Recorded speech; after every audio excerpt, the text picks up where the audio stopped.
Ready to unlock the power of voice communication directly from your Python applications? Today, we're diving into how to make voice calls using Plivo and Python, transforming your code into a powerful communication tool, step by step. First, make sure you have a Plivo account.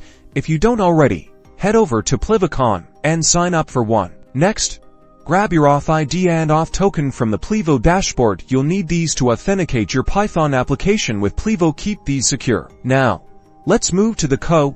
You'll need to install the Plivo Python library. Use pip to install it using pip install Plivo. Import the Plivo library into your Python script, then initialize a Plivo client with your Auth ID and Token. Craft your call parameters. Specify the from number. This is your Plivo number, and the to number, the recipient's phone number. Include the answer _URL. This URL should point to a web server that serves Plivo XML, or an application that will be executed when the call is answered. Use the client object to create a call. If successful, Plivo's API will return a response with details, like the call's UUID. Monitor your calls directly from the Plivo dashboard and look at the call logs.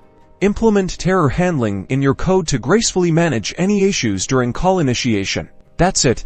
You've successfully made a call using Plivo and Python. Explore Plivo's extensive documentation to discover more advanced features like call recording and conference calling.